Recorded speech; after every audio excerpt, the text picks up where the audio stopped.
아직까지 법정 공방과 논란의 여지가 남아있기는 하지만 어쨌든 분위기는 미국의 집권 여당이 공화당에서 민주당으로 넘어갈 것으로 보입니다. 그렇다면 이제 앞으로 미국은 어떻게 되는 것일까요? 만약에 민주당의 조 바이든이 미국의 제46대 대통령으로 당선이 된다면 앞으로 미국은 어떻게 되는 것일까요? 미국의 앞날을 예측하는 것은 그리 어려운 일이 아닙니다. 왜냐하면 과거 민주당 소속이었던 버락 오바마 전 대통령 당시 미국 국민을 향한 정치와 국제사회를 향한 정책이 어땠었는지를 알면 되니까요. 이번에 새로운 미국 대통령이 될지도 모르는 조 바이든 역시 민주당이니까 과거의 정책을 그대로 이어갈 가능성이 크지 않겠습니까? 우선 오바마 행정부의 가장 큰 성과라고 불림과 동시에 가장 큰 실책이라고 불리는 이란 핵 합의를 살펴보겠습니다.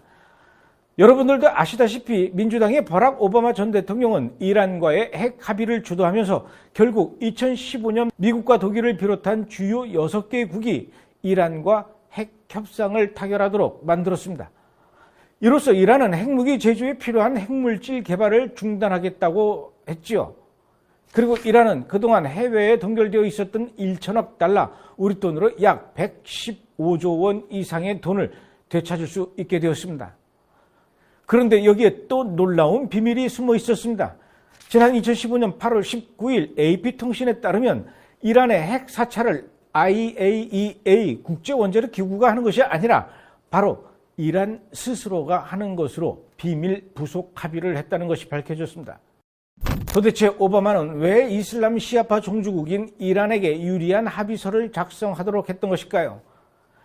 여러분들도 아시다시피 버락 오바마의 이름은 버락 후세인 오바마고요. 이슬람의 정체성을 가진 무슬림이었습니다. 물론 본인은 아니라고 했지만 오바마의 아버지와 할아버지는 무슬림이었고 부모도 모두 무슬림이었습니다. 그는 세상에서 가장 아름다운 소리가 기도를 부르는 이슬람의 아잔 소리라고 합니다. 더 놀라운 사실은 오바마는 이슬람 극단주의 테러 조직인 무슬림 형제단의 단원 6명을 오바마 행정부의 아주 높은 요직들에 앉혔다는 거죠. 미국의 무슬림들이 미국 국회의사당 앞마당에 모여 알라께 기도했고 이걸 그 누구도 말릴 수 없는 상황이 되었었습니다. 오바마의 친이슬람 성향은 이스라엘을 향한 정책에도 그대로 적용이 되었죠. 버락 오바마는 미국을 이스라엘로부터 떼어놓기 위한 최선을 다했습니다. 2011년 5월 19일 오바마는 새 중동 정책 청사진을 발표하는 자리에서 이스라엘과 팔레스타인 간의 분쟁을 멈추기 위해 이스라엘은 1967년의 경계선을 따라야 한다. 그러니까 이스라엘과 예루살렘을 1967년 이전의 상황으로 되돌려 놔야 한다. 이렇게 말했습니다. 이 얘기는 예루살렘은 이스라엘의 불법 점령이니 모두 나가라는 얘기죠. 예루살렘뿐만 아니라 서한 지구의 유대인 정착촌도 모두 철수하고 나가라. 골란고원도 이스라엘 영토가 아니니까 모두 철수하고 나가라는 얘기입니다. 오바마 대통령의 이런 반성경적 행보는 그저 친이슬람, 반이스라엘 정책으로만 나타나는 것이 아니라 하나님께서 가장 가증히 여기시는 일들을 미국 내에서 아주 거리낌 없이 행하는 것으로도 나타났습니다. 오바마 이전의 부시 정부는 여성의 낙태를 반대하는 정책을 취해 왔었는데 오바마는 대통령으로 취임하자마자 3일째 되는 날인 2009년 1월 23일 이 정책을 폐지하는 행정명령을 내리면서 공식적으로 낙태를 합법화했습니다. 그러면서 백악관 홈페이지에 올린 국가정책계획안을 통해서 앞으로 미국 연방정부는 결혼한 커플들에게 내리는 법적 권리와 지위를 동성 커플에게도 확대할 수 있게 해야 한다. 이렇게 밝혔습니다. 그리고 마침내 버락 오바마의 재임 기간이었던 2015년 6월 26일 미국 대법원은 동성 커플은 미국 어디에서나 결혼할 권리를 갖는다. 이렇게 판결을 했습니다.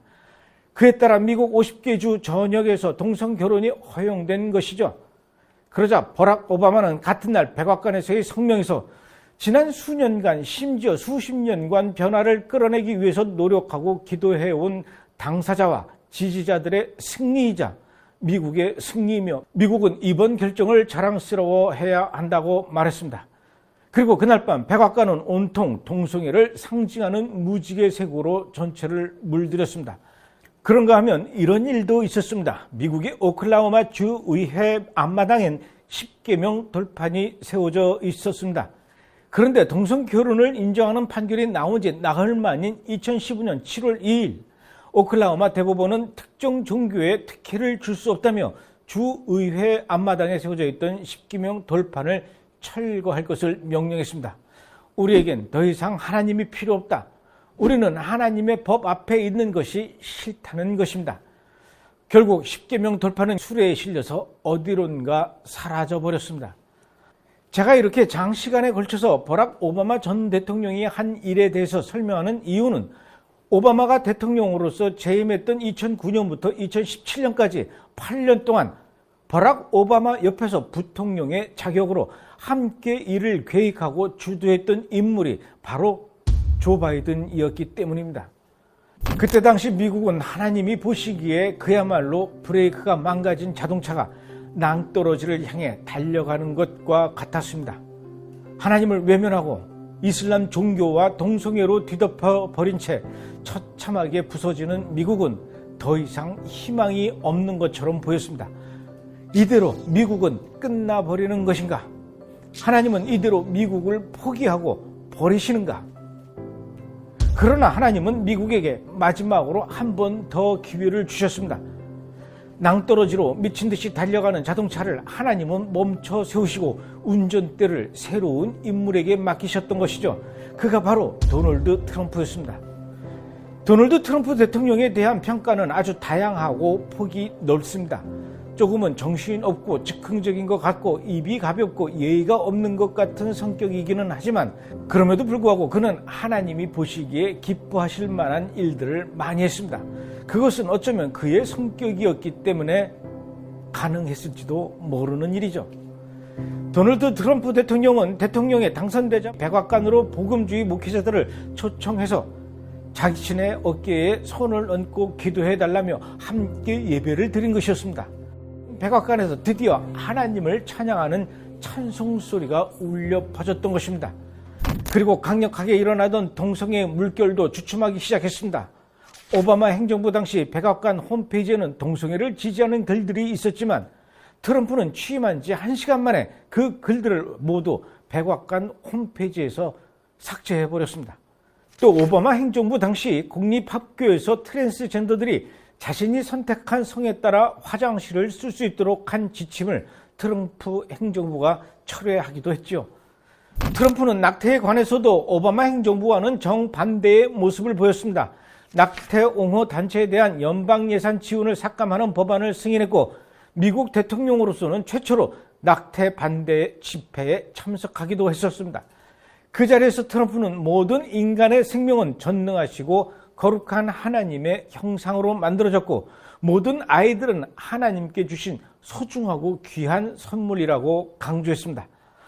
이렇게 성경적 가치들을 다시 회복하는 트럼프의 정책은 미국 내부에만 국한되지 않고 이스라엘과 중동에도 그 영향을 미쳤습니다. 2017년 12월 7일에는 수십 년 동안의 미국 정책을 깨고 공식적으로 예루살렘을 이스라엘의 수도로 인정하는 아주 놀라운 발표를 했습니다. 그리고 2018년 5월 14일 이스라엘 건국 70주년을 맞이해서 마침내 미국 대사관을 예루살렘으로 이전해서 문을 열었죠. 2018년 9월 10일 미국은 워싱턴 DC에 있었던 팔레스타인 해방기구 사무실을 폐쇄시키고 모든 직원들을 철수시켰습니다. 2019년 3월 25일에는 트럼프 대통령이 골란 고원이 이스라엘의 주권 아래에 있다는 것을 인정하는 것을 발표합니다. 이 발표는 이스라엘의 영토가 예루살렘에 이어 단에서부터 부엘세바까지라는 성경의 말씀을 확인시켜주는 그야말로 놀라운 발표였습니다. 2019년 11월 18일 마이크 폼페오 미 국무장관은 서한지군의 유대인 정착존이 국제법에 어긋나지 않는다고 발표합니다. 이런 발표들은 이제까지 미국의 그 어느 대통령도 하지 못했던 일들로서 트럼프 대통령은 미국이 어디까지나 이스라엘 편이며 이스라엘과 함께 있다는 것을 확실하게 확인시켜 주었습니다. 뿐만 아니라 트럼프는 이스라엘의 대적이자 이슬람의 시아파 종주국인 이란을 향해서 단호한 입장을 취하기도 했죠. 우선 2015년 합의했던 핵 협상에 대해서 이 협상이야말로 가장 최악의 협상이었다며 원천 무효를 선언합니다. 그리고 이란에 대해서 다시 강력한 경제 제재를 가하며 이란의 핵 개발을 저지하고 있습니다. 4년 전 미국에서 치러진 한 번의 선거가 미국과 이스라엘과 전 세계에 이렇게 큰 변화를 가져왔었습니다. 그런데 이번에 또다시 치러진 선거는 미국을 4년 전 민주당 시절로 되돌려 놓을 것이며 미국과 이스라엘과의 관계도 역시 4년 전으로 되돌려 놓을 것입니다. 조 바이든은 자신이 미국의 대통령이 된다면 제일 먼저 도널드 트럼프 대통령이 시행했던 모든 행정명령들부터 취소시키겠다고 합니다. 이것은 이스라엘과 중동 문제를 다시 원점으로 되돌려 놓겠다는 것입니다. 2020년 1월 29일 트럼프 대통령이 공개했던 중동 평화안도 이제 그야말로 물 건너간 이야기가 된다는 얘기죠.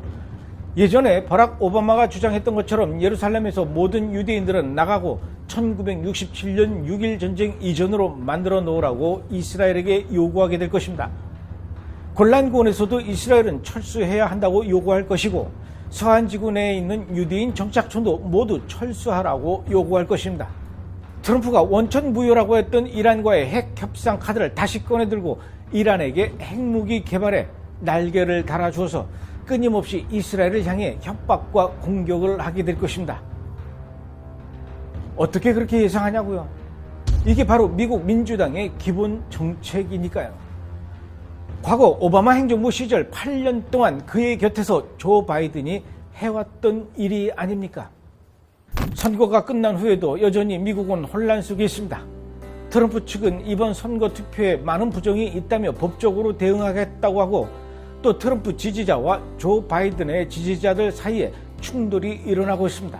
심지어는 내전까지도 일어날지 모른다고 합니다.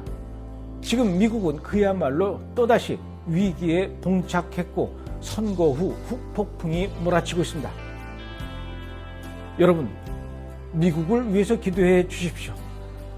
1789년 4월 30일 미국의 초대 대통령이었던 조지 워싱턴은 성경책에 손을 얹고 하나님께서 허락하고 세우신 이 나라를 하나님의 뜻대로 다스리겠습니다. 이렇게 맹세했습니다. 230여 년이 지난 지금 어느 누가 미국의 새로운 지도자가 되더라도 과거 청교도들이 하나님의 뜻에 따라 미국이라는 나라를 이루어 가겠다고 약속했던 그 약속이 허무하게 사라지지 않고 그대로 유지되기를 바랄 뿐입니다. 오바마 때처럼 백악관에 아잔 소리가 들리지 않게 해야 하고 트럼프처럼 백악관에서는 여전히 하나님을 찬양하는 소리가 들리게 해야 하고 무엇보다도 하나님께 무릎을 꿇고 기도하며 하나님의 뜻을 묻고 거짓의 영 이슬람과 맞서 싸우는 지도자가 되어야 합니다. 그리고 오바마처럼 이스라엘과 대척하는 것이 아니라 트럼프처럼 이스라엘 편에 서서 미국이 이스라엘의 친구가 되어야 합니다. 마지막 때에 분명 미국이 해야 할 역할이 있기 때문입니다. 여기서 잠시 드릴 말씀이 있습니다.